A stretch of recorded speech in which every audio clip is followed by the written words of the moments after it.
ప్రజా సంఘాల ఉమ్మడి వేదిక ఆధ్వర్యంలో జరుగుతున్నటువంటి ఈ సభకు విచ్చేసిన,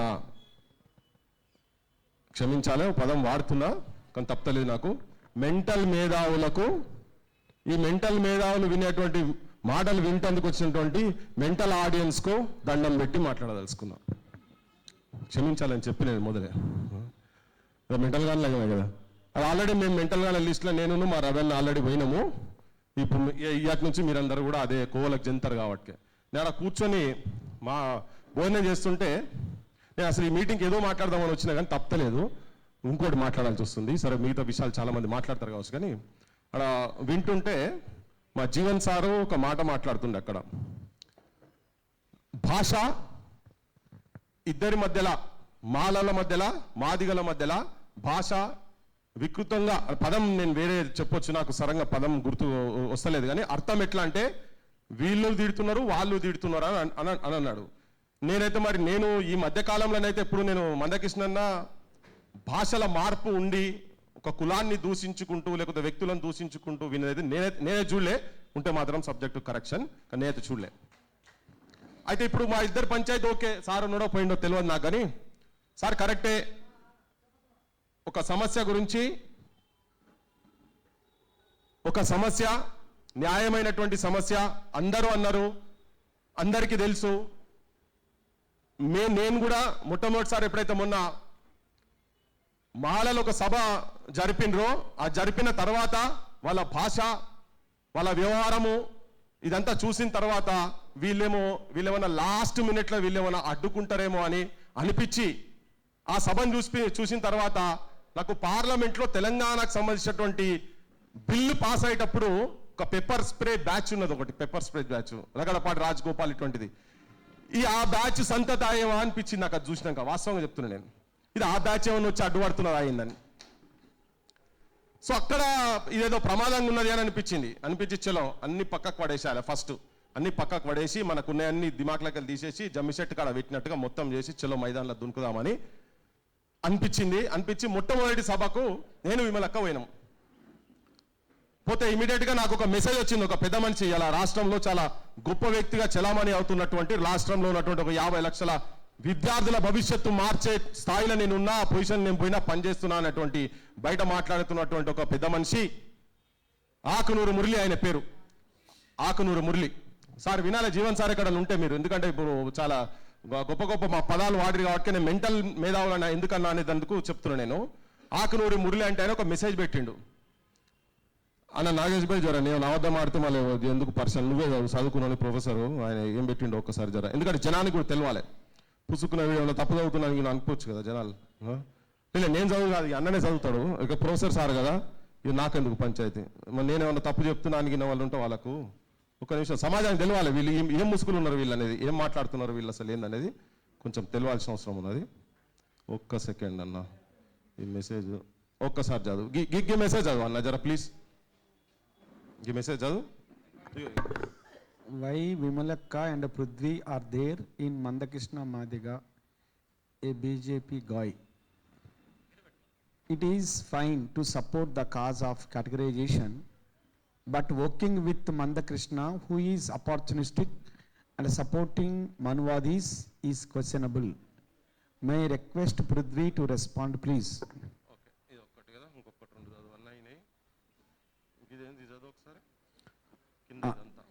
I support categorization and I support to eradicate poverty in Madigas. For that matter, from all castes, but Mandakrishna hate Ambedkar, hate other castes, promoted MRPS, which started collecting money by force from doctors and contractors, educational institutions and business people, which polluted the local society, and BCs and OCs started hating SCs because of his actions. Now he became hardcore BJP guy, which is the root cause of the casteism, and want to bring back Manusmriti. Okay, ఇది విన్నారు కదా, ఇంకా చాలా ఉన్నాయి messages, ఇంకా చాలా ఉన్నాయి. అంటే అందరినీ హేట్ చేసుకుంటా, ఇప్పుడు ఈయన పెద్ద చక్కదైనటువంటి పాపం మంగళారతులు తీస్తే దేవుని చేతులకి వెళ్ళి అన్ని పైసలు రాలిన పైసలతోనే ఉన్న రాజకీయ పార్టీలు నడుస్తున్నాయేమో మరి. జీసస్ దగ్గర పోయి దండం పెట్టగానే అన్ని డాలర్లు వేసిండా, లేకుంటే మసీదుల్లో పోయి నమాజ్ అవుతే వచ్చిన పైసలతోని ఇవాళ ప్రభుత్వాలు మొత్తం అన్ని ప్రభుత్వాలు అన్ని రాజకీయ పార్టీల ప్రభుత్వాలని ఎట్లకెళ్ళి వచ్చినాయి, ఎట్లా వాళ్ళు గవర్నమెంట్లకు ఎట్లా వచ్చిండ్రు.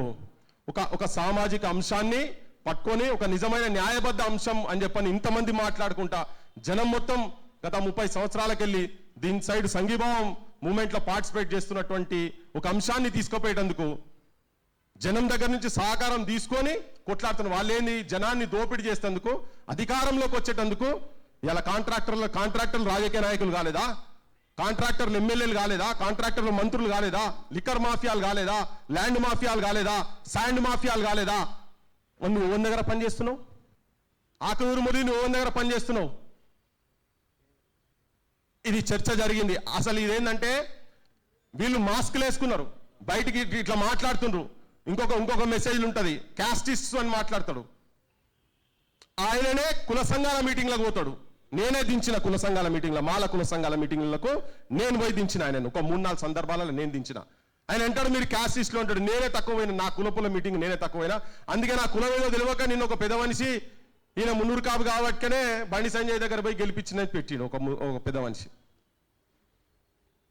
అయితే ఈ ముసుగు వీరులు ఉన్నారు కదా, ఇట్లా మాట్లాడుతున్నారు ఈ గ్రూపులలో. ఆఖరికి ఏంటంటే రిజల్ట్ ఏంటంటే నిన్న పొద్దున ఇక చాలా ఉన్నాయి మెసేజ్లు, కానీ నేను జస్ట్ అది చర్చకు వచ్చినప్పుడు నేను మళ్ళీ చూపిస్తామని. ఈ గ్రూప్లోకి వెళ్ళి సోషల్ డెమోక్రటిక్ ఫోరం అని చెప్పి మోస్ట్ అన్సోషల్ అన్డెమోక్రటిక్ ఫోరం అనే ఒక సంస్థకు మొన్నటిదాకా కన్వీనర్ ఉండే ఆయనే మాల సామాజిక వర్గానికి. ఇప్పుడు కొత్త కన్వీనర్ వచ్చిండు లక్ష్మీనారాయణ, ప్రొఫెసర్ లక్ష్మీనారాయణ అని. ఆయన కూడా అదే సామాజిక వర్గానికి సంబంధించిన కన్వీనర్ అయిండు. అబ్రప్ట్ గా చర్చ లేకుండా నాతో ఇవన్నీ విషయాలు చర్చ చేద్దామని చెప్పాను అని నేను పెడితే అసలు సందర్భంలో మందకృష్ణ వాడు అని సంబోధించినందుకు, ఇప్పుడు మీరు అన్నారు కదా భాష గురించి అన్నారు కదా, వాడు అని సంబోధించినందుకు నేను చిన్న ఘర్షణ పడ్డ వాళ్ళతో. ఎట్లా అంటారు మీరు, ఒక సామాజిక ఉద్యమాన్ని నడుపుతున్నటువంటి వ్యక్తి, నీకు ఆలోచన పరంగా కావచ్చు, వ్యక్తిత్వంలో కావచ్చు, నీకు ఏ విభేదాలు ఉన్నా ఉండని, ఒక పబ్లిక్ ప్లాట్ఫామ్ మీద అందరం మేము కొంతమంది ఉన్న దాంట్లో నువ్వు వాడు అని ఎట్లా అంటారు మీరు అని చెప్పని. దాని మీద చర్చ తీవ్ర స్థాయికి పోయింది. ఒక ఫిజికల్ మీటింగ్ పెట్టుకుందామని చెప్పని అన్నారు. వీళ్ళంతా చాలా ఎలైట్ గ్రూప్స్ ఉన్నారు. ఈ గ్రూప్లో కాకి మాధవరావు గారు ఉన్నారు, శాంతా సిన్హా గారు ఉన్నారు, ప్రొఫెసర్ మురళీ మనోహర్ గారు ఉన్నారు, చాలా ఉద్దండులు ఉన్నారు మా అడ్వైజరీ టీంలలో కూడా. సో ఉన్నోళ్ళు కూడా చాలా చదువుకున్నటువంటి వాళ్ళు, మేధావులు అటువంటి వాళ్ళు ఉన్నారు, అందరు ఉన్నారు. సో ఆ చర్చ జరిగింది. దాంట్లో జరిగినాక ఒక ఫిజికల్ మీటింగ్ పెట్టుకొని మాట్లాడదాము అని చెప్పిండ్రు. ఆ ఫిజికల్ మీటింగ్ మళ్ళీ ఎప్పుడు కాలేదు. ఆఖరికి ఏంటంటే ఈ గ్రూప్లకు వెళ్ళి నేను రిజర్వేషన్ ఉద్యమాన్ని, వర్గీకరణ ఉద్యమాన్ని సపోర్ట్ చేస్తున్నా అని అన్నందుకు నన్ను ఇళ్ళకెళ్ళి తీసిపడేసారు, ఈ గ్రూప్లకి వెళ్ళి తీసిపడేసారు. నేను నా జీవితం మొత్తం నాకు మీసాలు మోల్చిన కాడికెళ్ళో అప్పటి నుంచి మొదలు పెడితే ఇయ్యాలటి వరకు విభిన్న సామాజిక ఉద్యమాలలో తిరుక్కుంటా ఒక బ్యాక్వర్డ్ క్లాస్ కమ్యూనిటీకి వెళ్ళి వచ్చి ఒక రాజకీయ నేపథ్యం ఉన్నటువంటి కుటుంబం. మా నాయన సర్పంచ్ ఉండే, సమితి ప్రెసిడెంట్ ఉండే, ఎమ్మెల్యే ఉండే, మంత్రి ఉండే. నేను తెలంగాణ మొట్టమొదటి విద్యార్థి ఆర్గనైజేషన్ స్టార్ట్ చేసింది కూడా మేమే, కేసీఆర్ని విభేదించి స్టార్ట్ చేసిన అటువంటి వాడిని ఒక చిన్న పెన్ స్ట్రోక్ తో తీసి అవతల పడేసారు. ఎంఆర్పిఎస్ ఉద్యమానికి నేను సపోర్ట్ చేస్తున్నాను. అదేవిధంగా విమలక్కను కూడా క్వశ్చన్ చేసాడు మళ్ళా. ఇక విమలక్క జీవితం నేపథ్యం అందరికీ తెలిసిందే. ఇక్కడ తన 50 సంవత్సరాల సుదీర్ఘ జీవితం, తన 5వ తరగతి 6వ తరగతి ఉన్నప్పుడు పాటలు పాడుకుంటా ప్రజా సమస్యల గురించి తిరిగినటువంటి వాళ్ళ మీద మీరు జీతగాన్లు వండుకుంటూ, అందరిని అంటలేను, ఇగో ఇటువంటి వాళ్ళను ఆడ వండుకుంటూ నౌకర్లు చేసుకుంటూ మా బోటోళ్ళ మీద ఏలెత్తి చూపించి ప్రశ్నలు చేసుకుంటా ఏ స్థాయికి పోయినరు అంటే ఆ సంఘపోళ్ళ దాంట్లో ఒక కో కన్వీనర్, ఆయన పేరు ఎంఎఫ్ గోపీనాథ్ అంటే ఆయనే. మా అన్న చెప్పలే ఇంతకు ముందు పేరు ఎంఎఫ్ గోపీనాథ్. సమాజంలో నేను చాలా గొప్పోని, నేను పెద్ద డాక్టర్ను, అంతర్జాతీయ స్థాయి డాక్టర్ను అని పోజులు కొట్టుకుంటున్నటువంటి ఒక పెద్ద మనిషి కావచ్చు. ఆయన డాక్టర్ అయితే కావచ్చు, కానీ వేరే రోగంతో సఫర్ అవుతుంది ఆఖరికి చెప్తా. కానీ సో ఆయనే ఏం చెప్తాడంటే, నేను ఒక ఆ మీటింగ్ పోయిన తర్వాత వీళ్ళు ఇట్లా విరుచుకుపడుతున్నారు ఏందని చెప్పి ఒక మేధావుల తరఫుకెళ్ళి, ఎందుకంటే ఇది ఆఖరి క్షణాలలో ఉన్నది ఉద్యమం, ఇప్పుడు ఇది ఆగొద్దు, డిమోరల్ అవుతారు, క్యాడర్ డిమోరల్ అవుతారు, మందకృష్ణను వ్యక్తిగతంగా టార్గెట్ చేసి మూవ్మెంట్ నాశనం చేసే ప్రయత్నం చేస్తున్నారు. దీన్ని ఎక్కడో దగ్గర సమాజం మొత్తం వీళ్ళు వెంబడున్నది, ఈ కాస్కు వెంబడున్నది అంటే కనీసం మాదిగ సెక్షన్ మొత్తం అన్నా మాకు అన్యాయం జరుగుతున్నది, మా నోటికాడి భూమను తీసుకోబోతున్న అందరి అభిప్రాయం ఉన్నా పోరాడే శక్తి మా దగ్గర ఉన్నదో లేదో అనే ఒక డౌట్స్ ఉన్నప్పుడు అందరం సమాజం మొత్తం కూడా మేము మీ వెంబడి ఉంటామనే మెసేజ్ ఇచ్చేటందుకు ఒక మీటింగ్ ప్లాన్ చేద్దామని చెప్పి నేను మా సమాజంలో అన్ని రంగాలల్లో అది కుల సంఘాలు కావచ్చు, ఆది నుంచి వస్తున్నటువంటి కళారూపాలు కావచ్చు, కళలకు సంబంధించినటువంటి వ్యక్తులు వాటిని కాపాడుకునేటువంటి మూమెంట్లలో ఉన్నటువంటి వాళ్ళు కావచ్చు, తెలంగాణకు సంబంధించినటువంటి వాళ్ళు కావచ్చు, తెలంగాణ ఉద్యమానికి పురుడు పోసి స్టాటిస్టిక్స్ ఇచ్చినటువంటి పిఎల్ విశ్వేశ్వరరావు, సింహాద్రి సార్, ఇటువంటి వాళ్ళందరినీ కూర్చోబెట్టి మీటింగ్ పెడదామని. నేను ఇవన్నీ డీటెయిల్స్ ఎందుకు చెప్తున్నా అంటే మీకు కూడా తెలిసి ఉండాలి, జనం కూడా తెలిసి ఉండాలి. అటువంటి వాళ్ళందరినీ కొంతమందిని పిలిచి మాట్లాడి ఈవెన్ జ్యుడిషియరీకి సంబంధించినటువంటి ఇలా నేను ఆ రోజు వేదిక మీద చెప్పిన, ఇప్పుడు చెప్తున్నా, 24 క్యారెట్ గోల్డ్ జడ్జు అని మనం గొప్పగా చెప్పుకోవాల్సిన వ్యక్తి బీసీ సామాజిక వర్గాలలో ఉన్నటువంటి ఒక చంద్రకుమార్ సార్ని కూడా పిలిచినాం. సార్ చెప్పండి మరి జడ్జిమెంట్లలో ఏమున్నది, మీది న్యాయబద్ధమైన డిమాండ్ అయినా కాదా అని చెప్పాను. వచ్చి వాళ్ళందరూ వచ్చిండ్రు. జయధీర్ తిరుమలరావు గారు, ప్రొఫెసర్ జయధీర్ తిరుమలరావు గారు, ప్రొఫెసర్ పిఎల్ విశ్వేశ్వరరావు గారు, ప్రొఫెసర్ మురళీ మనోహర్ గారు, ప్రొఫెసర్ తిరుమలి గారు, తర్వాత మన జస్టిస్ చంద్రకుమార్ సార్, ఇంకా కొంతమంది నరేందర్ గౌడ్ గారు, ప్రొఫెసర్ నరేందర్, వారు కూడా వచ్చిండ్రు. అందరు వచ్చిండ్రు, కూర్చున్నారు, మాట్లాడిన క్రమంలో వాళ్ళు ఎందుకు కావాలి ఏంటిది ఎవరు కూడా పంచాయతీ పెట్టుకోమని చెప్పలే. వాళ్ళు ఎవరు పంచాయతీ పెట్టుకోమని చెప్పలేదు, ద్వేషించలేదు, దూషించలేదు, ఏం చెప్పలేదు. కొన్ని స్టాటిస్టిక్స్ చెప్పిండ్రు, గణాంకాలు లెక్కలు చెప్పిండ్రు, అన్ని చెప్పిండ్రు. ఎందుకు మేము వర్గీకరణకు ఎందుకు సపోర్ట్ చేస్తున్నామని ఒక వేదిక మీదకి వచ్చి మేము మొదటిసారి మాట్లాడుతున్నాం అని అన్ని వివరాలన్నీ విప్పి చెప్పిండ్రు, కన్విన్సింగ్గా చెప్పిండ్రు. ఇది భరించలేక అది అయిన తర్వాత దీశస్లో ఒకటైతే మమ్మల్ని ఏమంటారు అంటే ఆ వేదిక గురించి మాట్లాడిన వాళ్ళను, వేదిక మీద మాట్లాడిన వాళ్ళందరినీ మేమట మెంటల్ మేధావులమట. వర్గీకరణకు సపోర్ట్ చేసిన వాళ్ళు ఎవరైనా వాళ్ళ దృష్టిలో మెంటల్ మేధావులు, ఇదే పదం వాడి కాబట్టి క్షమించాలని చెప్పిన. అందుకనే వేదిక మీద ఉన్న వాళ్ళకు ఇది నా పదం కాదు. గోపీనాథ్ నేను వ్యక్తిగా చూస్తున్నా అంటే ఇప్పటివరకు వ్యక్తిగా చూస్తున్నవచ్చు, కానీ మాల సంఘం కెళ్ళి మాట్లాడుతుంటే మాత్రం మాకు ఆబ్జెక్షన్. ఎందుకంటే మాల సంఘాల మీటింగ్లలో ఆయన పోతుంటాడు కాబట్టినే. ఇంకోటి, ఇక్కడ మేము ఆ రోజు ఇక్కడ మాట్లాడిన మీటింగ్ సందర్భంగా మా విఠల్ ఏం చేసిండు, సామాజిక స్మగ్లర్లు, సామాజిక మాఫియా ఎవరెవరైతే ఈ వర్గీకరణ వ్యతిరేకిస్తున్నారో అన్నాడు. కులం పేరు ఎక్కడ తీయలే, కులం పేరు ఎక్కడ ప్రస్తావన జరగలే. ఆ చర్చలో జరిగినప్పుడు బీసీలలో కూడా దాదాపు 70కి పైన కులాలలో కనీసం వార్డు మెంబర్లు కూడా కానటువంటి కులాలు ఉన్నాయి. వాళ్ళకు న్యాయం జరగాలి, వాళ్ళను కూడా భాగస్వామ్యం చేయాల్సిన అవసరం ఉందని చెప్పి మాట్లాడిన మా మీటింగ్లో. అయినా కానీ అంటే మా వైఖరి క్లియర్ ఉన్నది. ఇక్కడ మీ దాంట్లో 3-4 కులాలే మీ వాటాలు తీసుకుంటున్నాయి కానీ మాట్లాడిన వాళ్ళు. మేము క్లియర్ ఉన్నాం, ఎవరన్నా రాండి, ఎవరన్నా తీసుకోండి, మాకు అవసరం, మాకు న్యాయం అందరికీ జరగాలనే ఉద్దేశంతో మేము మాట్లాడతాం. ఆ విఠల్ ఆ ప్రోగ్రాంలో ఆ మాట మాట్లాడినందుకు నాది విఠల్ ఇద్దరు బొమ్మ వేసి మాలోళ్ళను మాఫియా అన్నారు, మాలోళ్ళను సామాజిక స్మగ్లర్లు అన్నారని చెప్పని పెట్టేసి విపరీతమైన ట్రోల్స్, బూతులు, ఇక మామూలుగా కాదు. కేసు ఫైల్ చేసిరు కదా, ఇవాళ పొద్దుగాల కేసు ఫైల్ చేసిరట. సరే, అవన్నీ నేను ఆల్రెడీ చెప్పిన. నేను అయితే మేము ఎక్కడ కుల ప్రస్తావన చేయలే, ఇప్పటికి కూడా తీయలేదు. కాకపోతే వాళ్ళు మాల కులం అని పెట్టిండ్రు. ఇక్కడ మళ్ళీ ప్రెస్ మీట్ పెట్టి కూడా మాల కులం అనే సంబోధించిండ్రు. అయితే వీళ్ళందరూ ఒకటే కనుక చెప్తున్నా, ఇప్పుడు ఈయన ఆ మీటింగ్లకు ఈయన గతంలో పార్టిసిపేట్ చేసింది కాబట్టినే ఆయన అదే మాట అనుకుంటే ఏం మాట్లాడుతారంటే మేమంట వ్యభిచారులమంట, ఇంటలెక్చువల్ వ్యభిచారులమంట, మేము ఇంటలెక్చువల్ ప్రాస్టిట్యూట్స్, బ్రోకర్స్. ఈ పదాలు వాడిండ్రు. ఇది సభ్య సమాజము యాక్సెప్ట్ చేసే పదాలేనా ఇవి? నువ్వు ఒక మాల సంఘంకి వెళ్ళి నువ్వు మొత్తం ప్రతినిధిలో కాదో నాకు ఎరకలే, కానీ నువ్వు ప్రతినిధి లేక మాట్లాడుతున్నారు కదా మీరు వ్యతిరేకించటోళ్ళను. మీ దగ్గర ఏమైనా సబ్జెక్ట్ ఉంటే మా వాళ్ళు తయారున్నారు వచ్చి మాట్లాడేందుకు ఏ వేదికల మీదైనా ఏమైనా కానీ. బ్లాక్ మెయిలర్స్ అంట ఈ పదాలు వాడుకుంటా. సార్ మరి జీవన్ సార్ దీని గురించి ఏం చెప్తారో చెప్పాలి. మరి మమ్మల్ని ఎందుకు అన్నాడు, మేమేం చేసినాం, మేము ఎక్కడ మాట్లాడినామా? ఇప్పుడు మీరు అంటున్నారు ఇక్కడ అక్కడ అని అంటున్నారు కదా, రేపు పొద్దుగాల ఇప్పుడు మీరు కూడా అంతే, మీరు కూడా సేమ్. ఎందుకంటే ఈ డిమాండ్కి సపోర్ట్ చేస్తారు కాబట్టి జీవన్ సార్ను కూడా ప్రాస్టిట్యూట్ అన్నట్టే. ఈ వేదిక మీద ఉన్న అందరం అదే కథకు వస్తాం, మీరందరూ కూడా అదే కథకు వస్తారు. అరే ఎంత బరి తెగించి విచ్చలవిడిగా అంటే ఈ కమిషన్ మొత్తం ఫస్ట్ లోతూర్ కమిషన్ చైర్మన్ కూడా నువ్వు ప్రాస్టిట్యూట్ అంటావు, అంతే కదా. ఉషా మెహ్రా గారు ఇచ్చేటువంటి రిపోర్టు దీనికి సపోర్ట్ చేసుకుంటూ ఇచ్చిన వాటికే వాళ్ళు ప్రాస్టిట్యూట్సే నీకు. సుప్రీంకోర్టు జడ్జిలు మొత్తం 7 బెంచ్ జడ్జెస్ మొత్తం అందరు జడ్జిమెంట్ ఇస్తే అందరు ప్రతి ఒక్క జడ్జిల కన్నా మీకు ఎక్కువ తెలివి ఉన్నది, మీకు అందరికన్నా ఎక్కువ రాజ్యాంగం మీద మీకు అవగాహన ఉన్నది. ఆకునూరి మురళి అండ్ బ్యాచ్, నేను ఆ బ్యాచ్లో కలపదలుచుకుని, ఎందుకంటే బ్యాచ్ ఎంఎఫ్ గోపీనాథ్ వీళ్ళంతా మీకు అంతకన్నా గొప్పలు కాబట్టి చీఫ్ జస్టిస్ ఆఫ్ ఇండియా ఆయన కూడా మీకు ప్రాస్టిట్యూటా? వాళ్ళందరి జడ్జిమెంట్లు వచ్చిన తర్వాతనే మేమందరం మాట్లాడుతున్నాం ఇక్కడ, వాటి ఆధారాలను పట్టుకొని మాట్లాడుతున్నాం. వాళ్ళు కాదు, అన్ని రాజకీయ పార్టీల మేనిఫెస్టోలల్లా వర్గీకరణకు సమర్థించుకుంటా మేము వచ్చినాక ప్రభుత్వాలకు వచ్చినాక మేము అమలు చేస్తున్నాం అన్నారు. అంటే ఇప్పుడు నువ్వు ఎంతమందిని ప్రాస్టిట్యూట్స్ అంటున్నావు నువ్వు?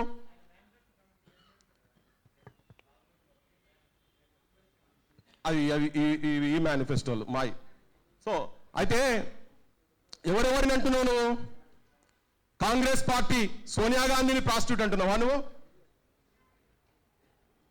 ఎవరు సపోర్ట్ చేసే వాళ్ళే కదా, మరి సపోర్ట్ చేసుకుంటే కాంగ్రెస్ మేనిఫెస్టో పెట్టింది కదా, అది పెట్టినావు కదా.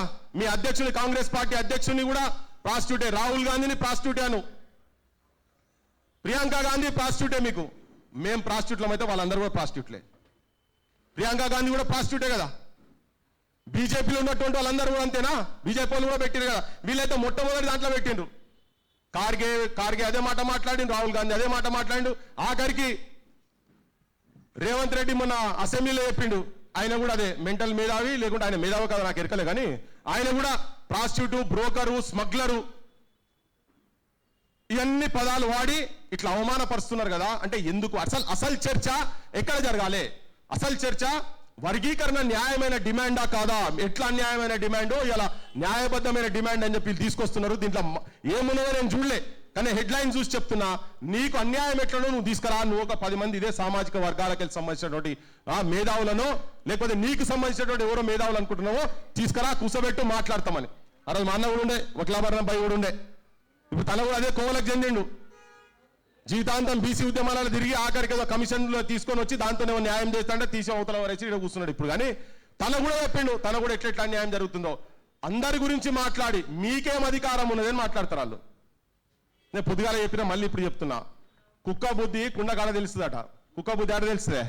కుండ కాడ తెలుస్తుంది. కుండ కాడ పంచాయతీ కరెక్ట్. కుండ మంచిగా వండి ఉన్నది, ఈడ తీసుకునే లోపల అది పట్టుకొని పలగొట్టి పట్టుకొని తినుకుంటూ పోతా అని చెప్పాను. అంటే అది కాదు అని మన సొంటలో మాట్లాడుతుంటే ఇగో మన మీద వాళ్ళు దాడి చేస్తున్నారు. ఇలా మాల సమాజం ఏమంటది? ఆ మాటల మీద మాల సమాజం ఏమంటది? మా మీద కంప్లైంట్లు ఇస్తున్నారు కదా, 100 కంప్లైంట్లు ఇచ్చుకోరు. నేనైతే తెలంగాణ ఉద్యమంలో తిరిగే క్రమంలో ఇన్ని రోజులు బతుకుంటాను అనుకోలే, బతుకుంటాను ఎక్స్పెక్ట్ చేయలే. అట్లా చాలా మంది తెలంగాణలో అట్లా అనుకున్నారు. కొంతమంది చచ్చిపోయారు, 1200 మంది బిడ్డలు చచ్చిపోయారు, తెలంగాణ బిడ్డలు చచ్చిపోయారు. 369 మంది కాల్పులలో చచ్చిపోయారు. చాలా మంది ప్రజల గురించి పనిచేసే వాళ్ళు ఎన్కౌంటర్లో చచ్చిపోయారు. అయినా ఎక్కడ కూడా ప్రజల గురించి, ప్రజా సమస్యల గురించి తిరిగేటువంటి మనుషులం కాబట్టి ఈ ప్రాంతంలో, ఈ మట్టిలో ఆ నేచర్ ఉన్నది. మరి వీళ్ళకి ఏం నేచర్ ఉన్నదో నాకు ఎరకలే, వ్యతిరేకిస్తున్న వాళ్ళకి ఏమున్నదో నాకైతే ఎరకలే. కానీ ఉన్నది కాబట్టి మీరు 100 కంప్లైంట్ ఇచ్చుకొని ఎన్ని కేసులు పెట్టినా కానీ మేము అవన్నీ ఫేస్ చేసేందుకు ఓ న్యాయబద్ధమైన, ధర్మబద్ధమైన, అన్ని రాజకీయ పార్టీలు ఒప్పుకున్న జడ్జిలు ఎన్ని కమిషన్లు వేసిన అన్ని కమిషన్లు ఇది కరెక్టే అన్నటువంటి ఒక డిమాండ్కు మేము సపోర్ట్ చేసేందుకు కాదు, భాగస్వామ్యం అయి ఉండి మీతో పాటు మేము కూడా తన్నులు తింటాం, మీతో పాటు మేము ఏ ఆడికంటే ఆడికి వస్తామని చెప్పని కంఠాబద్ధంగా ఇంతకుముందు చెప్పినాం, ఇప్పుడు కూడా చెప్తున్నాం. ఈ తరుణంలో సమాజం కూడా మొత్తం ఇగో ఇటువంటి మూర్ఖులందామా, దుర్మార్గులందామా, ఎవరిని మేము అవమానం చేసేటట్టు కానీ, అవహేళన చేసేటట్టు కానీ, అపహాస్యం చేసేటట్టు కానీ ఎవరి గురించే మాట్లాడలే ఆ వేదిక మీదికెళ్ళి కూడా. కానీ ఇప్పుడు ఏంటంటే సమాజం నుంచి ఈ వర్గీకరణ డిమాండ్కు ఇంత సపోర్ట్ దొరుకుతున్నది కనుక ఈ సపోర్ట్ రానియకుండా చేయాలంటే ఏంటంటే వీళ్ళని తిట్టి ఆరిపోసుకోవాలి. రేపటి నుంచి వీళ్ళు ఎవరు రారని వాళ్ళందరికీ మళ్ళా చెప్తున్నా, పొద్దున మీటింగ్లో ఎప్పుడు చెప్తున్నా, మాకు ఒక సామాజిక నేపథ్యం ఉన్నది. ఇలా బీసీ మేధావులారా వాడు వీడు ఇక అదైతే ఊత పదం లెక్క వాడిండి ఆయన మొత్తం ఈ ఆకునూరు మురళి గ్యాంగ్, గోపీనాథ్ వీళ్ళందరూ ఉన్నారు కదా, వాళ్ళు ఇష్టం వచ్చినట్టు. అరే ఎవరితో దుష్మని పెట్టుకుంటారా? బీసీలను తిడితిరి. ఇగో మా అన్నవయ్య ఖమ్మా మీటింగ్లో ఎవరు ప్రతి ఒక్క కులం ఉంటుంది వై పోతే నీ సమస్య గురించైనా మాట్లాడి దాని గురించైనా చెప్పు. నువ్వు ఆడిపోయిన వాటికి ఆయన నో బ్రాండు. ఇక రేపు మా నరసనని కూడా అంటారు రెడ్డి బ్రాండు. నిన్న వచ్చిరు, నిన్న అన్ని కులాలకు వెళ్ళి సంబంధించినటువంటి ప్రాతినిధ్యం వహిస్తున్నటువంటి అందరు వచ్చి కూడా మాట్లాడారు. మా నరసన చెప్పిండు అయ్యో నేను అంత పొల్యూట్ అందరి గురించి వాడినా కానీ అందరి దగ్గర పైసలు తీసుకొని వాడినా. ఒక మందకృష్ణకు మాత్రం నేను ఏం చేయలేదు, నాకైనా నేను సొంత పైసలతో నేనే చేసుకున్నా, అన్ని రికార్డింగ్ చేసుకున్నా, రాసినాను అన్నాడు. ఇట్లా సపోర్టు అన్ని వర్గాలకు వెళ్ళి సపోర్ట్ వస్తున్నది. ఆగా చెప్పని మమ్మల్ని తిడుతురు బయట. ఒక ఆమెను కూడా తిట్టిర్రు, మా అక్కను కాడ కూర్చొని విమల్ అక్కను కూడా తిట్టిర్రు. ఒక 2 నిమిషాలలో ఓడగొడతా నేను, 2 నిమిషాలలో ఓడతా. అరే మా కడుపు కాలుతున్నది, ఏం చేయాలి? మాకు సెల్ఫ్ రెస్పెక్ట్ మాట్లాడుతున్నాం. రేపు సమాజం మొత్తం ఇది రావాలి. నువ్వు ముస్లింలను తిడతావు, ఆడోళ్ళని తిడతావు, బీసీలను తిడతావు, అన్ని కులాలు ఓసీలను తిడతావు, మాదిగోళ్ళని తిడతారు. అరే ఎవరిని పట్టుకొని పోతారు భయ? నాకు అర్థమైతలేదు. ఇంకా మేమందరం మిమ్మల్ని వెలేసే స్థాయికి తీసుకురాకండి, జాగ్రత్త, తస్మాత్ జాగ్రత్త అని చెప్పదలుచుకున్నాం. మీరు నిజంగానే అదే సంఘాలకు మాల సంఘాలకు కనుక ప్రాతినిధ్యం వహిస్తే మీరు చెప్పండి బహిరంగంగా, మీరు వాళ్ళని బహిష్కరిస్తారా? మీ కులాలకు వెళ్ళి బహిష్కరిస్తారా చెప్పండి. ఇట్లా మాట్లాడటంలో ఇటువంటి చేసేటోళ్ళని వాళ్ళని బహిష్కరిస్తారా చెప్పండి. లేకపోతే మాకు మందబలం ఉన్నది, మాకు కుల నేపథ్యాలు ఉన్నాయి, రేపు మాది కూడా కదులుతుంది. అవసరమైతే ఇళ్ళ కాడి తీసుకొస్తామా, ఇళ్ళ ముంగడ సదర్లు చేస్తామా, డోల్ దెబ్బ కొడతామా, మోకు దెబ్బ కొడతామా చూడురు మరి బిడ్డ. మీరేదో 10 మంది వచ్చి ప్రెస్ మీట్లు పెట్టి ఇష్టం వచ్చినట్టు మాట్లాడు కాదు. మా మంద గట్టి మంద చూడురు. అది కూడా అన్ని కులాలు మావి కూడా మొత్తం కలిస్తే ఆ డప్పులతో పాటు ఇవి కూడా మొత్తం డోల్ దెబ్బలు కూడా మోయినానుకో చెవులు వలుగుతాయి, గువ్వలు వలుగుతాయి, జాగ్రత్త. ఆఖరికి ఇంకొకటి అప్పుడు చెప్పినప్పుడు మళ్ళీ ఒకటి చెప్తున్నా, ఆ చెప్పిన వాళ్ళకు ఈ మేధావులకు ఇక సార్ వచ్చిండి, ఇక రేపటి నుంచి సార్ కూడా అందుకే అదే కోవలకు హరగోపాల్ సార్ను కూడా రేపటి నుంచి వాళ్ళ భాషల రేపటి నుంచి మెంటల్ మేధావి, తర్వాత ఎవరు ఇంటెలెక్చువల్ ప్రాస్టిట్యూట్. సార్ మీరు వేదిక మీదకి రావాలని మనం చేస్తున్నాం, విజ్ఞప్తి చేస్తున్నాం. రేపటి నుంచి సార్ కూడా గంతనే. ఒకసారి అయిపోయింది ఇక సార్ రండి.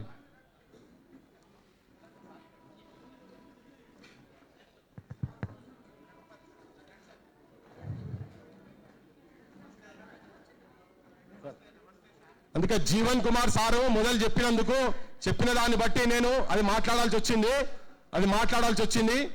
బరాబర్ ఇప్పుడు మరి వాళ్ళు మాట్లాడుతున్నారు కదా, అందరినీ సమానంగా చూసుడు కాదు. ఇప్పుడు వాళ్ళు మేము ఏమనక ముందే ఇన్ని పదాలు ఇన్ని మాట్లాడారు కదా. సో దాని గురించి కూడా రేపటి నుంచి ఈ మేధావులు ఏం రాస్తారో, ఇది న్యాయమైన డిమాండా కాదా అనేది కూడా అందరం ముక్త కంఠంతో అన్ని వర్గాలను కించపరిచినట్టుగా వాళ్ళు మాట్లాడుతున్నారు. కాబట్టినే వాళ్ళందరూ ముక్తకంఠంగా వాళ్ళందరినీ ఎండదీయాల్సిన అవసరం ఉన్నది. రాష్ట్రాలు రాయాలి, పార్టీలు వాడాల్సిన అవసరం ఉన్నదని చెప్పి మేము కూడా బలవంతులమే మీకు చెప్తున్నాము. దయచేసి ధర్మం ఎక్కడ ఉన్నదో అటు సైడ్ బలంగానే ఉంటది. మీరు జర మాట్లాడే ముందు ఈ మెంటల్ గింటల్ అంటే మామూలుకి కనుక తరకా తిరిగి దౌడ పెడితే నీకు డెంటల్ ప్రాబ్లం వస్తుంది, అయితే నువ్వు మెంటల్ అవుతావు. చూసి బిడ్డ ఒకటే ఆఖరికి పెట్టేసే ముందు ఆపే ముందు నేను చెప్తున్నా, పొద్దున చెప్పినా మళ్ళీ ఇప్పుడు చెప్తున్నా. ఈ గోపీనాథ్ అంటే ఆయన పెద్ద డాక్టర్ అనుకుంటున్నాడు. ఆయన ఎంబడున్నటువంటి ఈ సైన్యం ఉన్నది కదా, వాళ్ళకు రోగం ఉన్నది అని చెప్పిన పొద్దుగాల. వాళ్ళకు రోగం ఉన్నది, జరాగురు బై సాబ్, వాళ్ళకు రోగం ఉన్నది. దాని ఇంగ్లీష్లో ఏమంటారు అంటే constipation of thought. He suffering from a disease called constipation of thought and diarrhoea of speech అంట. అంటే ఏంటిది? మెదడుకు మలబద్ధకం వచ్చిందట, నోటికి విరోచనాలు వచ్చినాయట. మెదడుకు మలబద్ధకం, నోటికి విరోచనాలు వచ్చిన వాళ్ళని ఇటువంటివి చేస్తారు కనుక జరగదు. ఎక్కడన్నా ప్రపంచంలో ఎక్కడన్నా ఉంటే దయచేసి అది మీరు ట్రీట్మెంట్ చేయించుకోరని చెప్పి ముగిస్తున్నా. Thank you. ప్రొఫెసర్ పృథ్వన్నకు ధన్యవాదాలు తెలియజేస్తూ ప్రొఫెసర్ హరగోపాల్ గారికి విప్లవ స్వాగతం. అలాగే దరువు అంజన్న గాయకుడు కూడా స్వాగతం. బుర్రా సతీష్ గౌడు కవి గాయకుడు కరీంనగర్, దర్పల్లి సాయి కుమార్ కవి గాయకుడు కార్టూనిస్ట్ నిజామాబాద్, వీరందరికీ కూడా విప్లవ స్వాగతం తెలియజేస్తూ చిన్న క్లారిఫికేషన్.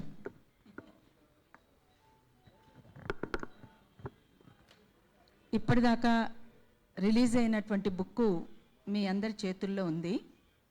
దానికి ఇంకేమైనా సలహాలు సూచనలు వచ్చినా మేము స్వీకరించడానికి, దాన్ని అటు ఇటుగా చేర్పులు మార్పులు ఏమున్నా చేయడానికి కూడా అనుగుణంగా ఉంటే కనుక తప్పకుండా దానికి మేము సిద్ధమే అని కూడా తెలియజేస్తూ ఉన్నాం.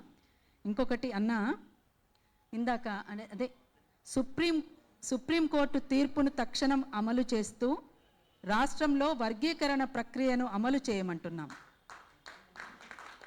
వినాలి, మొత్తం విన్నాక చప్పట్లు కొట్టురు.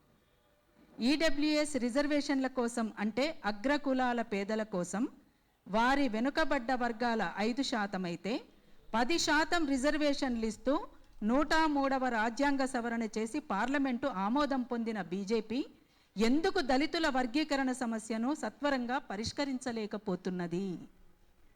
ఎంతకాలం అట్టడుగు కులాలైన మాలమాదిగలు తమ వర్గీకరణ సమస్యను పరిష్కరించుకొని కొత్త సమస్యలపై ముందుకు పోకుండా ఇక్కడే తన్నుకు చావాలనా అని పాలకులను ప్రశ్నిస్తున్నాం. అంటే ఇది స్పష్టంగా దీంట్లో మీ చేతిలో ఉన్న కరపత్రంలో కూడా ఉందన్న, మీకు పంపినాము. అంటే దీనికి సంబంధించి వాళ్ళ పబ్బం గడుపుకోవడానికి వాళ్ళ ఇష్టానుసారంగా చట్టాలు చేయకుండానే అమలు చేస్తున్నటువంటివి కొన్ని ఉన్నాయి.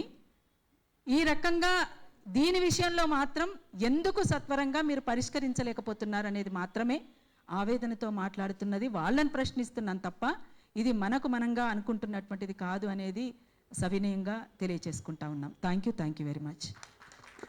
అయితే ఇంకొకటి కూడా తమ్ముడు ఇందాక మాట్లాడిండ్రు. నిన్న కాచం సత్తన్న మేమందరం కలిసి మహబూబ్నగర్ పోయినాం అన్న. మహబూబ్నగర్ పోయినాం. పోతే అక్కడ ఆ మీటింగ్ అయిపోయింది. అందరూ మాట్లాడడానికి అదే ఫోటోలు దిగడానికి వస్తున్నారు మన వాళ్ళతోటి.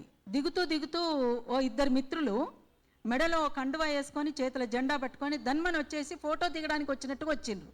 వచ్చి ఇంకా కెమెరా ఉందని చెప్పేసి మీరు మాలోళ్ళ మీద మాట్లాడిన దానికి మేము వ్యతిరేకిస్తున్నాం, మీరు ఈ రకంగా చేస్తున్న దానికి బాధపడుతున్నాం. ఇక మాట్లాడనియండి, ఆపినా ఆగేటట్లేరు, మాట్లాడనియండి అని చెప్పేసి మాట్లాడిన తర్వాత మేము 30 ఏళ్ళుగా వర్గీకరణ కోసం పోరాడుతున్నాం. వర్గీకరణ న్యాయమైన డిమాండ్ అనేది మేము తెలియచేస్తూ ఉన్నాం.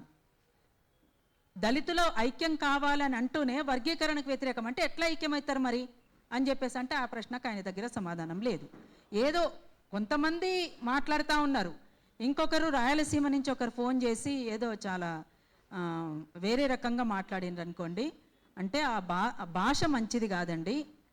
అన్న గురించి, మందకృష్ణ అన్న గురించి మాట్లాడితే ఆ భాష మంచిది కాదు, అట్లా మాట్లాడకూడదు మనం ఎవరం కూడా. ఇది వర్గీకరణ సమస్య పైన న్యాయమైన డిమాండా కాదా మీరు చెప్పండి. అది వేరే ఎట్లయితుంది, ఇది వేరే ఎట్లయితుంది అని మా అభిప్రాయం మేము తెలియజేసినాం. ఏమన్నా కావాలంటే ఓపెన్ డిబేట్కి మీరు రండి, మనం మాట్లాడదాం. కానీ ఈ రకంగా మీరు ఫోన్లలో ఇబ్బందికరంగా మాట్లాడితే బాగుండదన్నా, ఇట్లా కరెక్ట్ కూడా కాదు, మీరు ఇట్లా మాట్లాడితే ఎట్లా అని చెప్పేసి వాళ్ళతోటి మాట్లాడడం జరిగింది. ఇట్లాంటివి వస్తూ ఉన్నాయి ఫోన్ కాల్స్, ఫోన్లలో మాట్లాడడము చేయడము. ఇవైతే ఇందాక తమ్ముడు చెప్పింది అయితే చాలా ఎక్స్ట్రీమ్. అందుకనే వాళ్ళ విజ్ఞతకే వదిలేస్తున్నాం. మేధావులంటే వాస్తవాలుగా మాట్లాడే వాళ్ళను మేధావులు అంటారు. వాస్తవాలను వక్రీకరించి వాస్తవాలకు దూరంగా మాట్లాడడం, ఒక వర్గాన్ని చాలా ఇబ్బందికరంగా మాట్లాడడం, అందరి పక్షాన నిలబడి మాట్లాడుతున్న వాళ్ళను, పాడుతున్నటువంటి వాళ్ళను, కొట్లాడుతున్నటువంటి వాళ్ళను దుర్భాషలు ఆడడం అనేటువంటిది అది విజ్ఞత అనిపించుకోదు. దయచేసి అర్థం చేసుకోవాల్సిందిగా కోరుతా ఉన్నాం.